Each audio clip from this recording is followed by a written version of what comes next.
physics classes for all those nerds out there.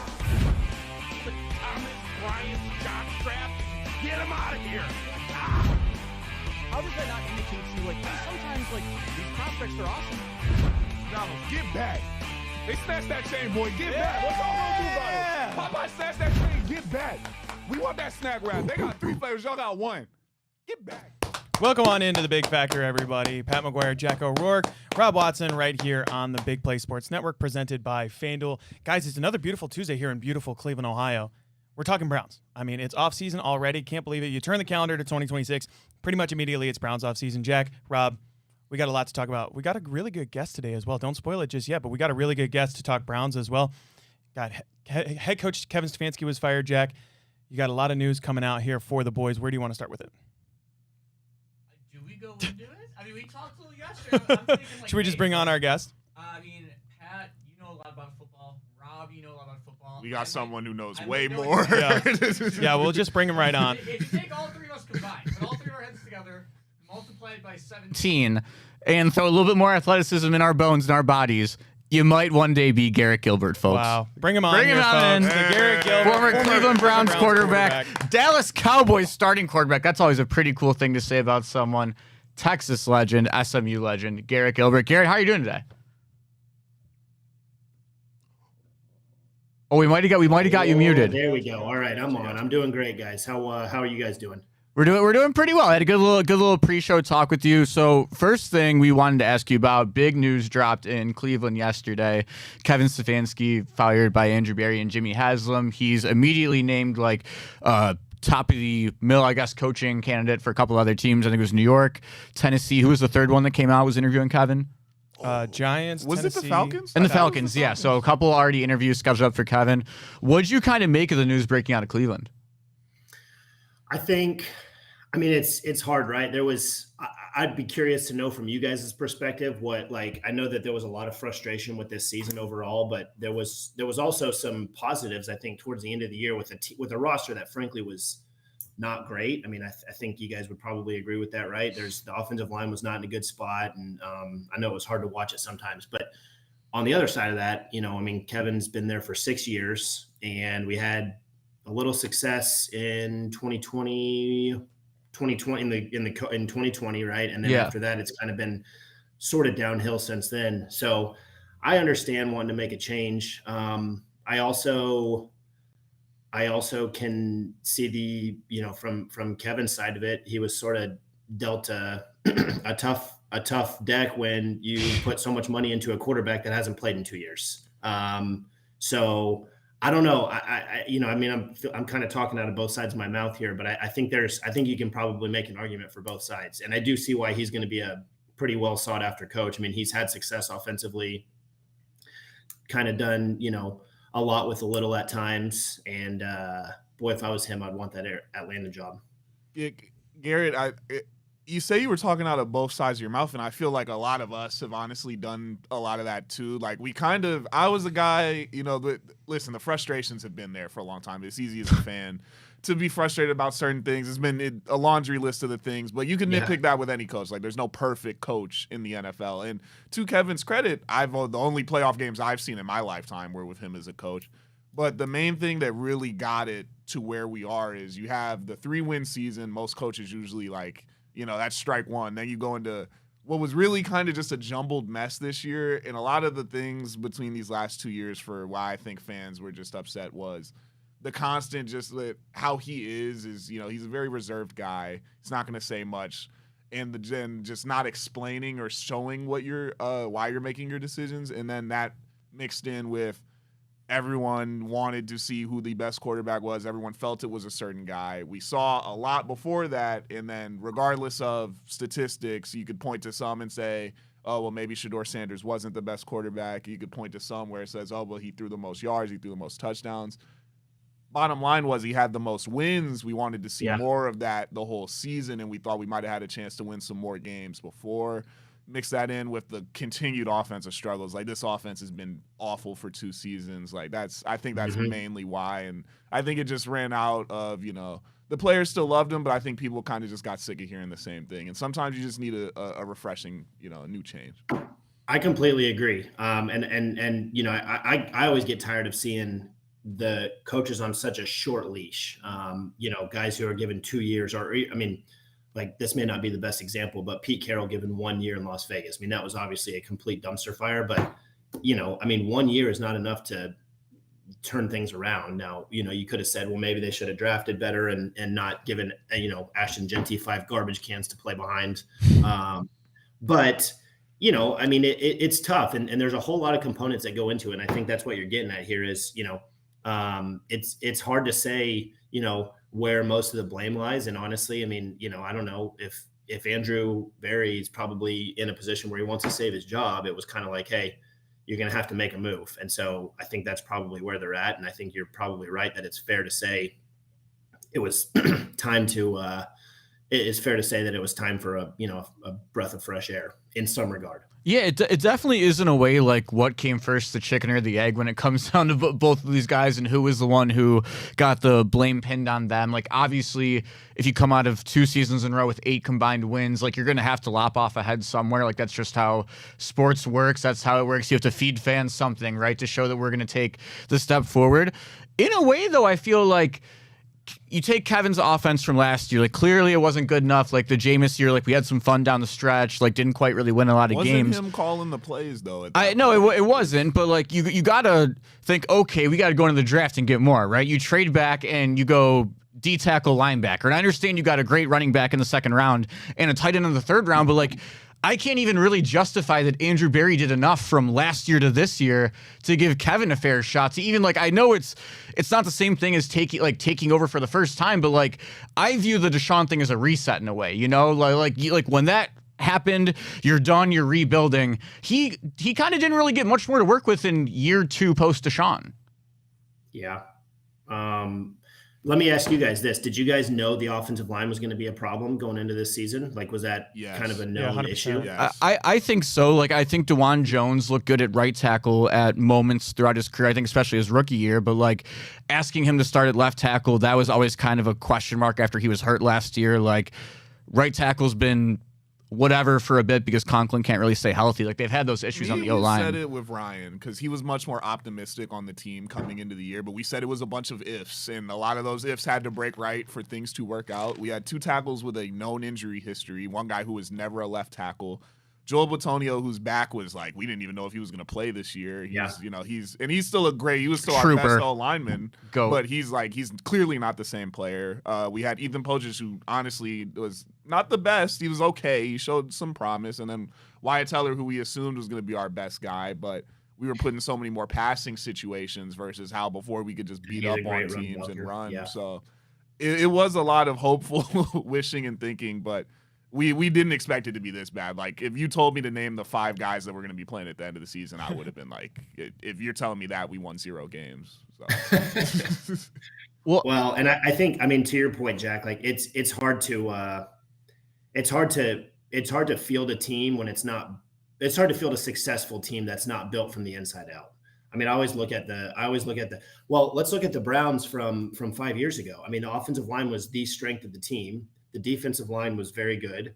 And yes, you know, I'm trying to remember who all was on the playoff team, but like Odell was no longer there, right? Jarvis, or maybe Odell was there. Odell was out got hurt in Cincinnati. He's out for the year. But Jarvis and Njoku, but like the offensive weapons, Chubb was obviously a very good player, but the offensive weapons were not, you know, outstanding or best in the league, but you could rely on the offensive line, the run game, and the defensive line to make plays. And I think that's how great NFL teams are built, almost always.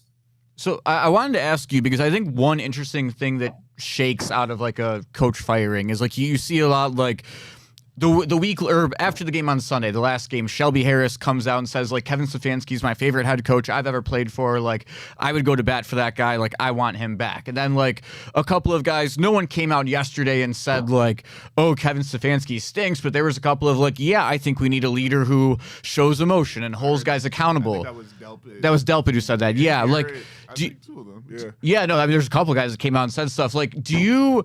I mean, obviously, there's never been a locker room in the world where 100% of the guys think the same thing. But do you think that when a coach firing happens, or situations you've been in where things were starting to go south, like, is a locker room more truly even split on a coach than the public realizes? I mean, that can happen, but that's it. Generally when that happens, there's some major dysfunction going on. I mean, I don't think the actual, major locker room splits happen all that often.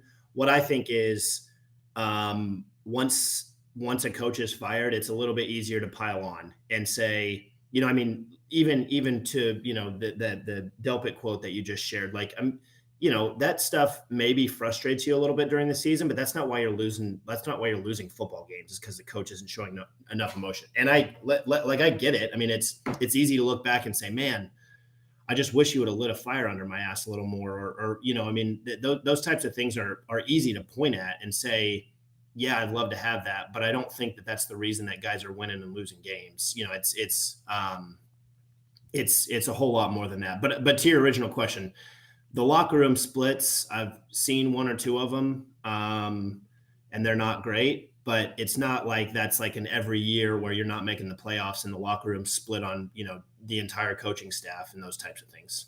So, go ahead, Pat. Yeah. So at this point, the thing about that always gets me, though, is if you get a leader who's out there for the locker room and they're able to lead men and the prototypical, like John Gruden, that type, how well are they really going to Jack's really into the John Gruden thing, and let me tell you, but how much does that really matter in terms of mending people? Because at a certain point, like, you can have a leader, or you can have a Mike Tomlin, but if people aren't still getting the ball, we've seen guys self-destruct in the best of circumstances with the best head coaches out there.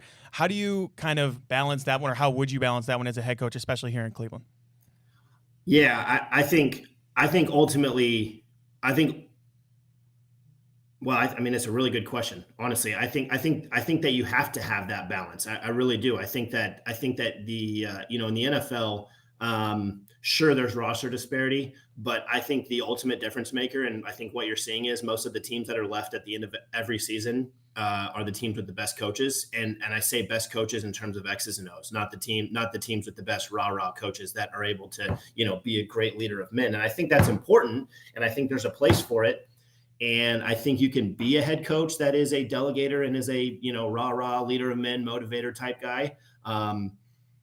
But I think ultimately the guys who win are the guys who know ball. I mean, and not that any of these guys are in a position that they're in without knowing it. But like that's where the advantage comes in the NFL is in the X's and O's and who can scheme plays up and,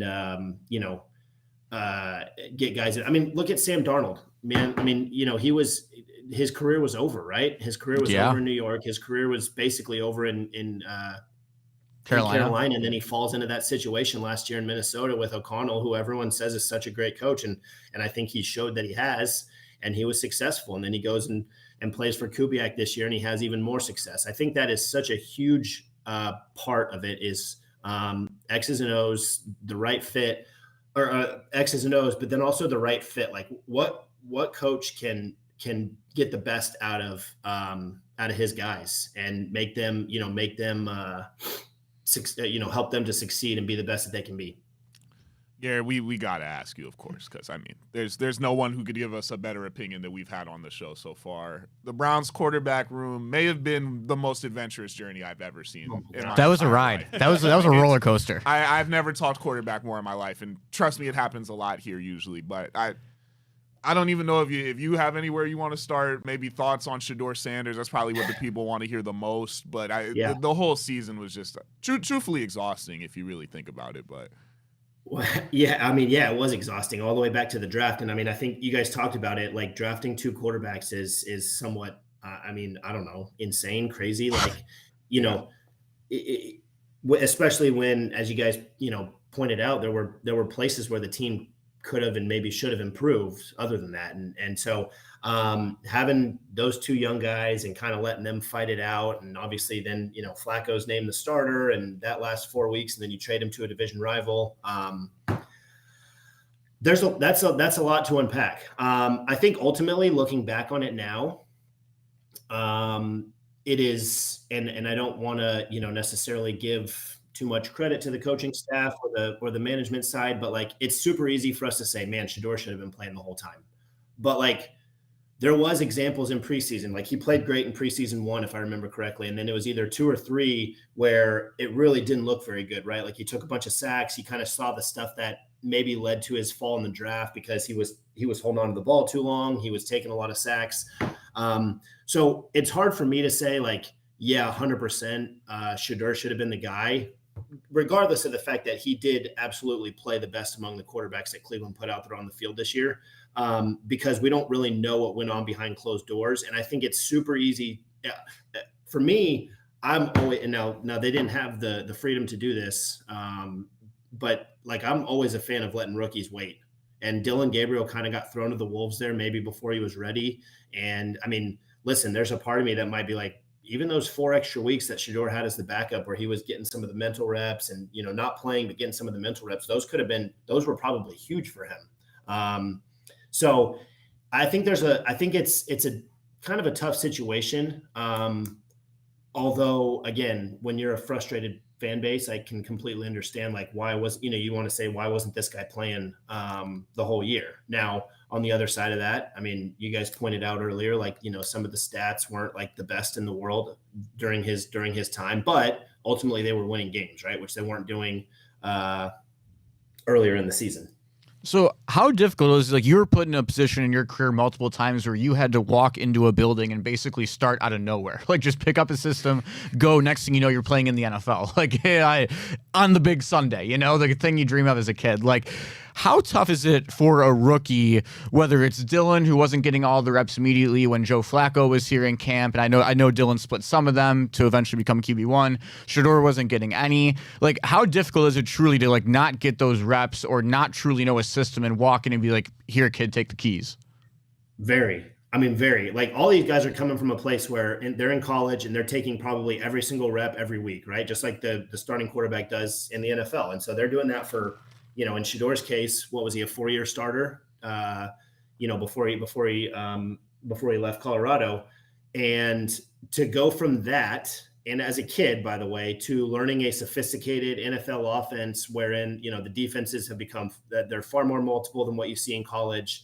The game plan is far more intricate and sophisticated, and there's a lot more that the quarterback's responsible for than, frankly, any college quarterback is responsible for these days. And I think, you know, we were talking before the show a little bit about, you know, watching Phillip play and how different it was than watching the rest of the league. And I think, you know, Phillip Rivers, Aaron Rodgers, maybe some Matt Stafford, those are kind of the only guys left that are sort of playing the game that way that we all grew up watching, like when, you know, with the, you know, the Peyton Manning, Tom Brady, Drew Brees era of quarterbacking, where they're sitting at the line of scrimmage forever making checks and trying to diagnose the defense. But there still is a whole lot more responsibility when you get to the pros than there is in college. And so for Shedeur to have to step in without getting any reps, I mean, it's very difficult. You know, just learning how to take mental reps at practice. And that's what you do as a backup.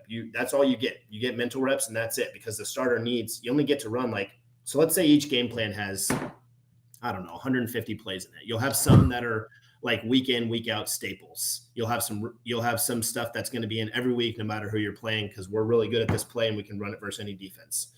You'll have passes and runs that are like that. And then you have some situational stuff that you may only get one rep at during the week, and then you're expected to execute it during the game. So like the starter's not going to miss those reps, right? And I think that is a learned skill. You know, you talked about my stepping in, and I wouldn't have been able to do that as a rookie. You know, being able to step into the building and go out and maybe have one practice and then it's like, hey, you're in. That took time for me to learn how to do and prepare during the week, and, you know, have my preparation methods that I did so that I was ready, you know, if and when my number was called. And so I think it's pretty impressive that he was able to step in. You know, yeah, there was some learning curve. There was some probably some growing pains for sure, but for him to step in and have the success that he did, given the fact that, you know, he is still a young kid, he's still learning. Yeah, guys, it's refreshing to get a little bit of a nuance here in a Browns quarterback discussion with former Browns quarterback Garrett Gilbert. But guys, real quick, I got to tell you about our friends over at Garage Beer. They got that Garage Beer, that 2 flavors, the classic light lager and that classic lime. No frills, no bitterness, no IPAs. It's just beer the way you want it to taste. That's beer flavored beer. Scan the QR code on your screen to give their website a visit. DrinkGarageBeer.com to find local retailers who sell garage beer near you. Pick yourself up some today. I hope we can get Garrett Gilbert some garage beer in the future here. Yeah, our guy Garrett. Yeah, absolutely, Garrett. But we got back to the Browns. We talk about Shedeur Sanders not really getting any of those reps. That's all you heard from May until September 1, whatever the first season was. We're still talking about it. We're still talking about how he didn't get any reps. Need to put a rest to this. At a certain point, fellas, like dispelling conspiracy theories with Garrett Gilbert. New segment. Yeah, honestly, Monday conspiracy theories are back. But at a certain point, where does Andrew Berry's fault lie in this? Because you said, like, talking to Andrew Berry here, he set up those quarterbacks to fail. Like, Dylan Gabriel taken in the 3rd round, Shedeur Sanders taken in the 5th round. You split those reps with Kenny Pickett of all people in the preseason, as well as Joe Flacco. Huntley was here. Snoop was in the building. Snoop was in the building. 5 quarterbacks in there. 6 if you count Deshaun. It's incredible. Like, Garrett, what do you think about that whole quarterback battle? Tell me this, okay? And this is me being naive as a Browns guy right now. Tell me, so like during the preseason, who was like, did Kenny Pickett have any chance at the backup? Oh no. So this is what did he hurt? No, I listened to this. A lot of people think he was going to be the starter this year. He pulled his hamstring and then he was held out of practice for he couldn't practice for like a week and a half or something. And then it was OTAs, right? Or started training camp? It went from Kenny Pickett, like all the reporters were like, Kenny Pickett's the guy, Kenny Pickett's the guy, Kenny Pickett's the guy. The hamstring took a while, like it was like a bad pull, like a grade 2. He was out for like a month. After that, he comes back. We're at preseason. They trade him. They just get him out of here. So now it's just Joe Flacco, Shedeur, Dylan, and then they brought in Tyler Huntley towards the end for some. Snoop. So 3 quarterbacks can get reps, but it's not like they're getting, like during training camp, you're looking at probably a set of like, call it 5 plays for the ones and then 5 plays for the twos. That's what like a typical practice periods look like. And then it's going to go back to the ones. And then at the end, there might be like 2 or 3 plays for the threes. So there is enough reps for 3 guys. It's not a ton, but the 3rd guy is going to get a couple here and there. He may have days where, again, that could have been Shedeur most of the time because they drafted Dylan first and they just decided you're going to start first on the depth chart, or second. So there may have been days. I mean, there were times during my career where I was the 4th quarterback in a room, and I didn't get it. I would get 2 reps a day, maybe. And it would be 2 plays, and one of them's a run and one of them's a pass, and you felt like if you threw an incompletion, your day was ruined. So there's with only 3, again, I didn't really know the time frame on when Pickett was traded. With only 3, there's probably a chance that all of them at least got some. Maybe the 3rd guy's getting 8 to 10 reps in a practice, but at least he's getting a couple. Now, is that enough to get you ready to play a game? Probably not. There was a lot going on because he started that Panthers game because Dylan was also hurt. In the there was a point when they brought in Snoop Huntley because Flacco was already hurt. Pickett right. I don't think Pickett got traded week 1. Wasn't it week 2 of preseason? I think he was just hurt. Yeah. And then Dylan got hurt. So that's Shedeur gets shoved in to start the Panthers game. He plays excellent. That's what started like the big thing. The narrative. Because before that, there were reports that he was like his practices were completely set because we had like 1 million extra people on the roster. For him to throw to those people so he could get reps as the 4th string guy. Like he was on a separate field. Yeah. He was throwing to trash cans. Garrett, it was like a phenomenon I've never seen in my life. Like it's just like which guys, by the way, is probably why part of the reason teams pass on him, and that's not his fault by any stretch of the imagination. But like, how is that not a distraction for the team trying to get ready for the season? Well, that's what I think too. Is like I'm a Shedeur guy, and I think that he could have a future in the NFL in Cleveland. Like there's a chance you put the right stuff around him. Like if he's not in a spot where he's QB1, like I almost don't want him here in the way of just like I feel like it's such a and it's not his fault at all. Like he's like been so humble. He hasn't said a word. It's like really nothing. It's nothing to do with him, but like it's just like it's like just a massive just like P.T. Barnum going on. Like you can't do it. It's like the Tim Tebow stuff all over. Yes, it is. It's a lot like Tebow. Successful, his first year in Denver, but it was very clear. Now it's different because it was very clear that Tim Tebow wasn't a quarterback. And Tebow was a first round pick, but he almost got blackballed because nobody wanted to bring Tebow in because then they're answering questions about the backup fullback. And it's like, what are we doing? Yeah.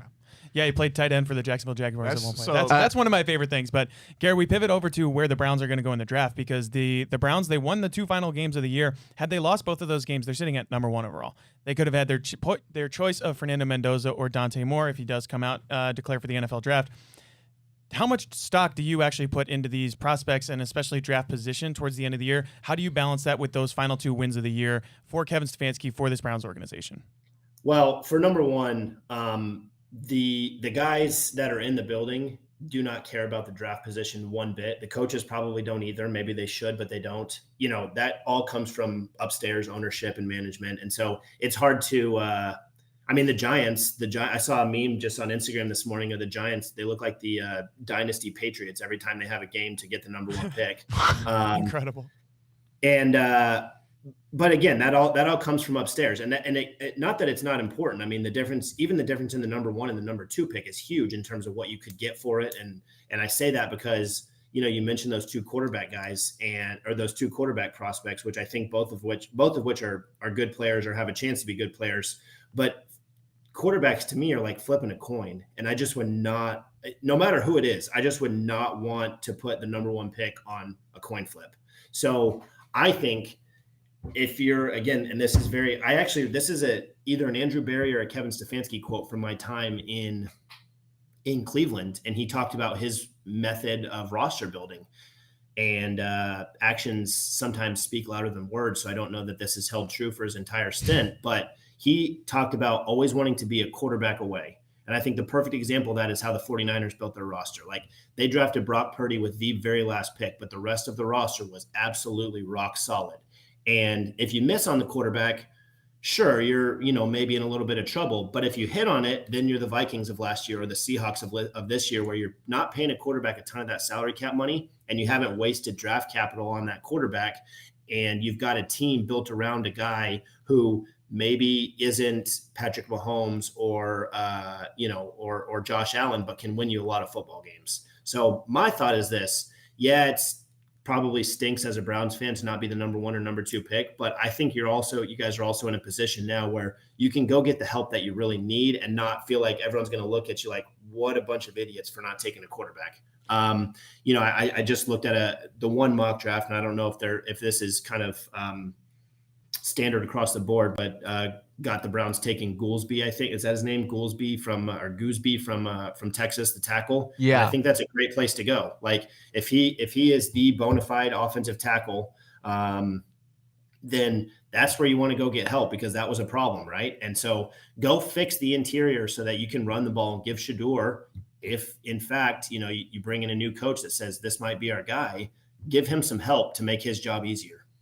Garrett, because you said a lot right there. I mean, that's we're going to be throwing that all over social media. People are going to want to hear that, because the fan base has been extremely divided, right? There's a group right now that was heavily, we got to lose the last 2 games. Like, Browns fans this half of fans were upset that we won. People like in tears that we beat the Pittsburgh Steelers. Like, super upset. For the 5th time in my life, we beat the Steelers. People are pissed off. Very mad. Like, we need a quarterback. Like, if we miss on Mendoza or Moore, like, it's going to set the franchise back 10 years. There's that side of it. There's the other side of it where we see Shador, we saw the flashes, we see it. Maybe it's him. Maybe they bring in a guy like a Mac Jones, Malik Willis. But we use the draft capital, the 2 firsts, the top 100 picks, to build up the O-line, to get some receivers, so we could actually see what a quarterback would look like on this team with other things in place. So that's been a huge argument between the fan base right now. Obviously, you said how Andrew Berry felt. Like, I feel like his actions have shown that he's looking to be a quarterback away.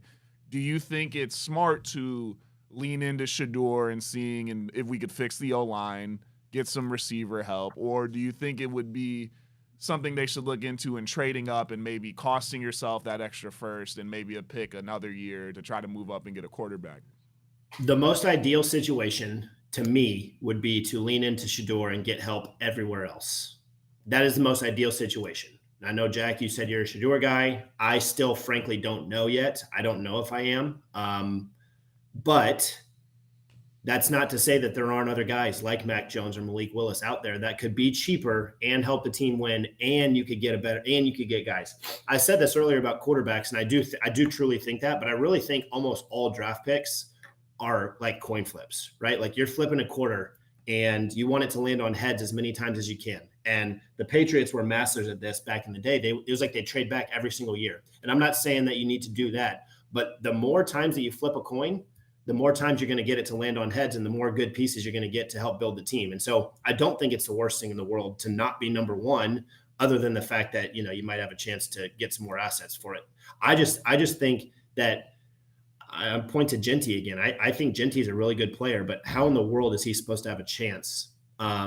You know, similar like for Judkins here. Yeah. And Judkins was the same way. I mean, he was, you know, his yards after contact, crazy.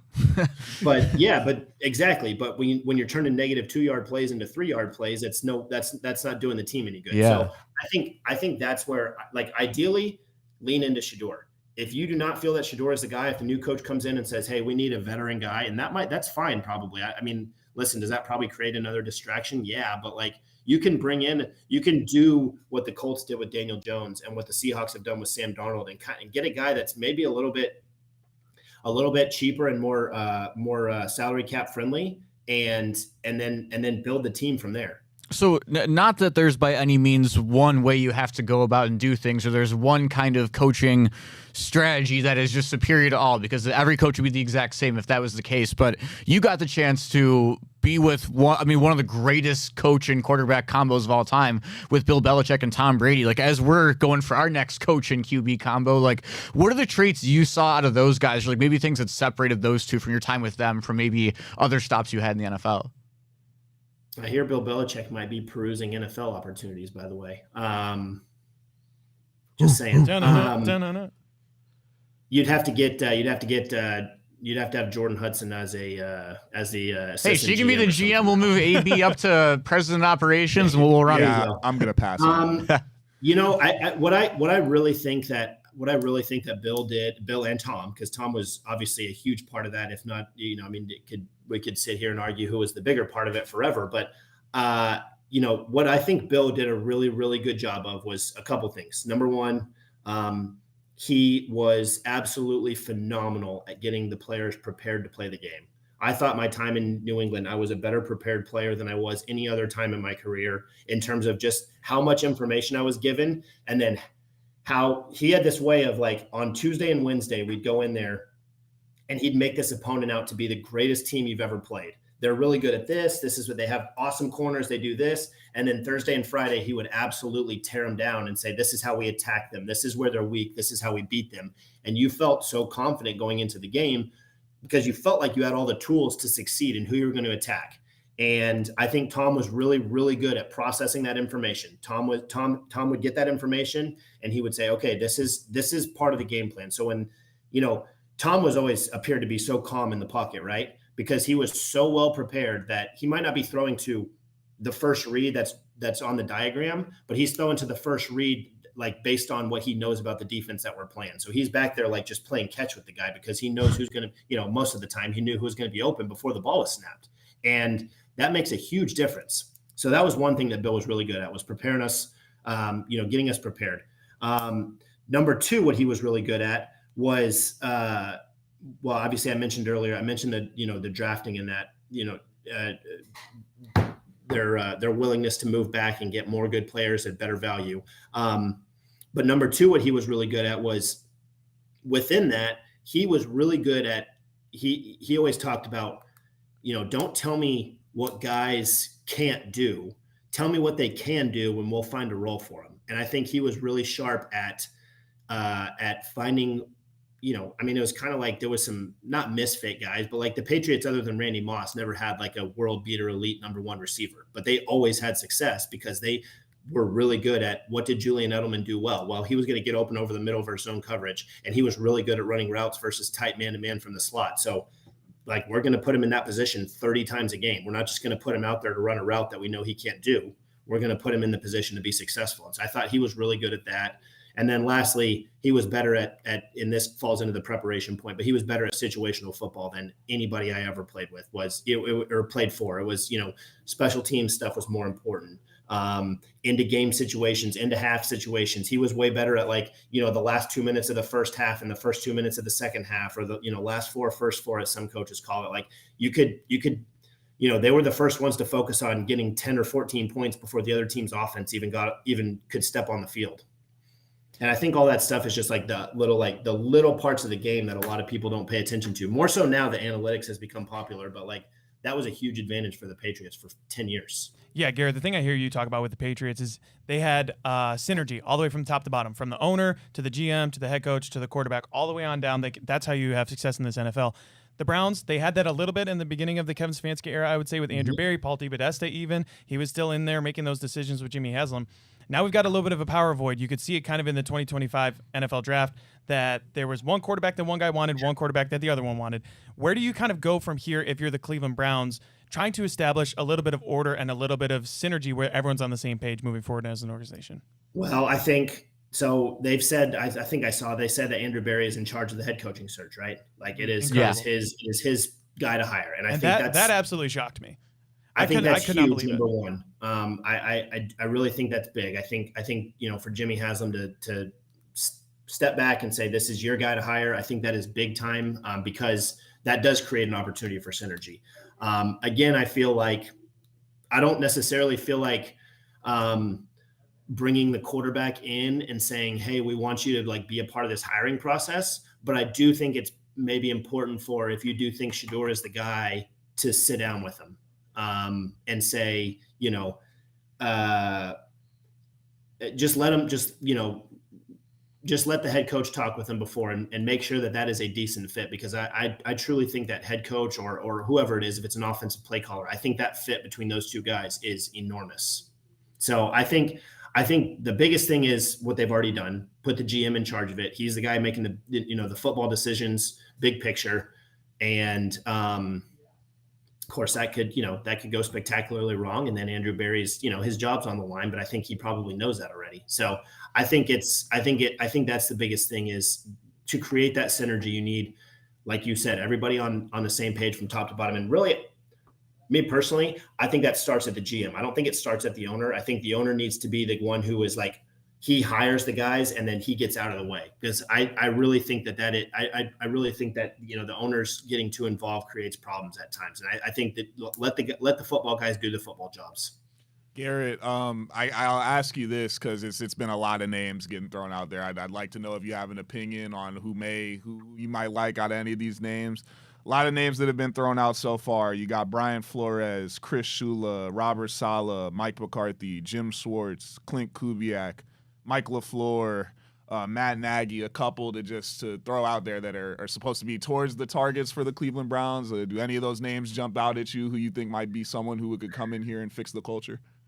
Yeah, I guess the only thing that I would say is, and this isn't necessarily, this is just me personally, is I'd be careful about maybe making, doing the Schwartz is still the DC there, or he was, right? Yeah, he's DC. I think you want to not necessarily wipe the slate entirely clean, but probably go in a different direction from that, because, then you potentially end up with just more of the same, not that Schwartz and Stefanski are anything alike. And then I would personally lean towards an offensive guy. I just feel like the offensive guys have been, not that, again, I always think defense wins championships, but I would lean towards the offensive guys, just because I think those have been the guys that have been there at the end of the season every year now. For the past 5 years, it's been offensive head coaches that have been there at the end of the season. And if you find the right one, you're in a really good spot. And so as far as specifics, boy, I'd love for John Gruden to go there. Knock on wood if you're with me, baby. I know. That's Jack's guy, man. Kubiak. I know. Up. If you could tell the head ball coach Steve Spurrier there's a little boy in Cleveland, Ohio that wants him to coach the Cleveland Browns, that would be much appreciated. I don't know if you want that one. Give me the ball. I'm trying to find any other names. I think an offensive guy is the way, but I don't know about anyone specific other than Gruden. What if Jeff Fisher had one more run in the sun? Oh my goodness. You Let's have to do go it. young, probably. And you'd be, I don't know, would you go 9-8 every year or 8-9? We would probably go 8-9. We'd be like, With a so bonus game. what would happen in the AFC North is like Tomlin would keep finding a way to go 9-8 every single year and making the playoffs, and we'd finish right behind them at 8-9 every single Just a year. heartbreaker in week. That's 18. probably right. Man. It's 8-9 That's BS. probably right. Well, Garrett, as we wait for the Browns to figure out their quarterback as well of the future, as well as their head coaching position, we thank you for coming on to the Big Factor today. We'll pencil this one in next year, January 5th or 6th, whatever you want, when the Browns are 9-8, and we'll see where we're at in 8-9, wherever they end Talking up. about a wild card. Talking game, about a maybe. wild Yeah. card game, a 9-8. But Garrett, thanks There so we much for go. coming on with us. Tell the people where they can find you on social media. Absolutely. I am only on Instagram. I'm at Garrett Gilbert 7, and that's all I've had and all I'll always have. But guys, I appreciate it. Jack, thanks for reaching out. I'm sorry it took me a couple weeks to get back to you guys, but No worries. always love coming on and happy to do it anytime. Yeah, we'll throw it up soon. Thanks so much for joining us, Garrett. Amazing episode with Garrett. Thanks so guys. much, Garrett. And guys, we'll take a quick break here on the Big Factor. We'll be back with our FanDuel Parlay of the Day. We'll talk a little college football in the last couple of minutes here on the Big Play Sports Network presented by FanDuel. You're watching the Big Factor.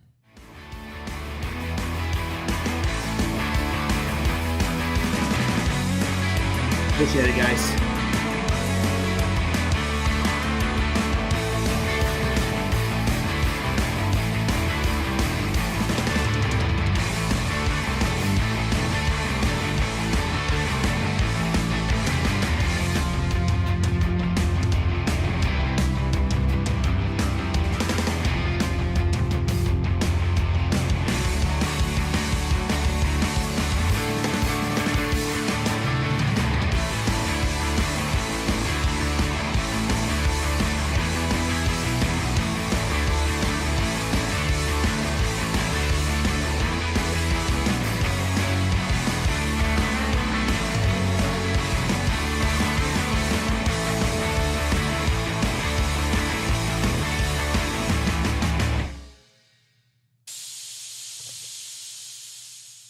Welcome back into the Big Factor presented by FanDuel on the Big Play Sports Network. Pat McGuire, Jack O'Rourke, Rob Watson. Guys, that was a great interview with former Browns quarterback Garrett Gilbert. Your reaction so far of, it was a wide-ranging interview of the Browns. There's always problems going on over there in Berea. Jack, what stuck out to you most for that from the interview with Garrett? I still think it's like the thought process of being a quarterback away. Like that's the one that's so interesting to me because when you look at Andrew Berry's tenure, I think whether it was his final decision or not, I kind of lean that it was mostly him and Jimmy Haslam who wanted Deshaun Watson in Cleveland. Like that isn't a very quarterback away move in my opinion. But like if you do look at the last 2 years, really, like when you do make that decision to trade back, get the extra pick, like as Garrett put it, like get the extra flip of the coin on another pick, like that was a QB away going out and helping out your defense a little bit, getting the running back with the extra pick as well with Judkins in round 2. So I don't know, man. I found it very, very interesting. Garrett knows a ton of ball, and he's always just like I've tried to be like a sponge listening to him. I think it definitely they might have to make a documentary one day about that Watson for sure. deal, because from everything you see from Kevin and What if I Andrew told you? themselves, it makes no sense why they went out and did the Deshaun thing. And the whole situation is a mess. I hope to just one day never speak about it again, truthfully. God. Well, you're gonna need a Super Bowl to get over it. So Truthfully, bro, because the quarterback away thing sounds level-headed. You said it was a direct quote from one of those guys, Yeah. and they've proved that the last year they've taken their shots, and I think it's the level-headed way of building a team that, quite frankly, doesn't have much. You got a great defense, but on offense you don't got much. So going a quarterback away, trying to build those things up, I think that's the move. I think especially with how they are right now, it puts you in a position to hopefully get the offense set. And then if you don't like your quarterback situation, when you actually have pieces in place, that's when you can finally say F them picks, and you could go and you can make moves to jump up and do around things. But you don't want to be throwing away assets when you still need to fill some of the other holes. That's my whole thing. You want to be a quarterback away because then you could really go all in on that move. And I guess that's where they thought they were at the time with Deshaun Watson, and that was a swing and a miss. Yeah. But sometimes, like you said, you flip the coin. I also thought him talking about the offensive guy was cool too. I definitely would be looking for that. You want to see this offense get fixed. That's the main 100%. thing for next year. Because you think if you got a team that's like average, we're a playoff contender this year. Yeah. Like that's something. Think about it. there. Matt Fontana was talking about there's 3 games that you would have won probably with if you just cover a kick against the Jets. You should have beaten the Titans. If Kevin you stop Stefanski- Carson Wentz. On Stop that one Carson drive. Wentz. Dylan Gabriel out over in London. That game we still do not talk about that game enough. Where Carson Wentz went down the field against this Super Bowl Walked us calendar down. team. It was 75 yards, right? 2 minutes and 30 seconds roughly. Was it Denzel who It tried to lurk? Yeah. on the Yeah, last- trying to lurk. He tried to Caught him in lure the him, and cover, he too. lost. But the thing to me about this is when you talk about the Deshaun Watson trade, now that Kevin Stefanski's gone and Andrew Berry is still in place, this never to me has been more clear that the Deshaun Watson trade was a mandate from the heavens from Haslam. Yeah. Completely his decision, and those guys were kind of fine. Yeah, you got to win on the field with Deshaun Watson if you're Kevin Stefanski, but Haslam kind of owned it a little bit as well. But it's interesting where we go from here for the Cleveland Browns guys, because we've got so much more to talk about. We've got all off season. What are you guys doing in the middle April, mid May? We got plenty more to talk about. The next thing on the calendar, to be honest with you, is the draft in late April. So we've got a long time to talk about that, guys. But we've got our FanDuel parlay of the day coming up next, guys. I think we hit one yesterday, Jack. We did. We got one with the boys. Oh. Tell me about Arizona Pine Bluff, Arkansas. Hey, Pine Arkansas, the Golden Arkansas Lions were able to get it done. # sharp. Jalen Brunson sharp. somehow getting us 25 as On they lose by 40 the dot. points to the Needed Pistons. needed one to go through in the worst way for the fellas. But guys, let me tell you about our friends. How about we over build at- up? Yeah, let's build 2 one in a up. Build it up 2 in a row. Let me tell you about our friends over at FanDuel first. You know how fast NFL game days move. One big play and everything changes. That's why live betting on FanDuel is a game changer. With FanDuel, you can bet in real time while the game unfolds. Score just flipped. Jump on a new spread or live money line. That's why that wide receiver's heating up. Bet the next touchdown score or total yards. Think that drive stalls in the red zone. Take a live field goal prop or fade the total. Like live player props, team totals, drive results, updated spreads, next play markets. It's all there. It's fast and fun. And with FanDuel, your live bets move as quickly as the game does. So whether you're riding momentum or fading the hype, FanDuel puts you right in the middle of every moment. Visit FanDuel.com/bigplay to download the app and bet the NFL live all season long. Got to be 21 plus in the state of Ohio. Got to be 21 plus in the great state of Pennsylvania. Gambling problem? Call 1-800-GAMBLER or visit rg-help.com. Let me get this parlay up here for us, Jack, because we've got another good one. I think this one might be a banger for the fellas today. Let me see. Yes, sirski. Let me see if I can get this bad boy up here. I'm going to tell you guys now, for my leg, you need to bet it fast because a certain someone is out with rest, and I feel like the lines haven't adjusted yet. Okay. Well, Jack, tell me about Quinn Woodkey for the Kent State Golden Flashes. That's your leg in the parlay so far. Yeah, no, going. I'm going with the Kent State Golden Flashes men's Money line? basketball Money team line? money line tonight, taking our boy Quinn Woodkey. Maybe if they make a tourney run, we'll have to get him on the Cats. show. Yeah, Go if Cats. Kent State can sneak in, we'll get him on for a day or two. Here we go. Cavs at Pacers. Folks, if the Cleveland Cavaliers lose to the Indiana Pacers, the sky might truly fall. We got to cover that. We have to, right? We have to. We 5.5? must. We will. And if we don't, Cleveland Cavaliers at -5.5. And guys, if Toban can't get it done, who will? Darius Garland over 2.5 made threes tonight. With Donovan out for rest. Get that in right now. That's what they tell me. And then, guys, last but not least, Quinn Woodkey money line, as we just said. The Golden Flashes, they got Ziggy and the Falcons, but it don't matter. We're at home. We're in Kent. We're going to DP Doe after the game. You know, we're going to have a good time. They're flooding out the streets on water. Give me People don't know about Kent DP State. Doe, man. People don't know about that DP Doe. But, guys, another great show here on The Big Factor. We thank everybody for tuning in. For Jack O'Rourke and Rob Watson. Jack O'Rourke. For Jack O'Rourke. For Jack O'Rourke for you, I'm Pat McGuire. Da, da, da, da. Thanks for tuning in.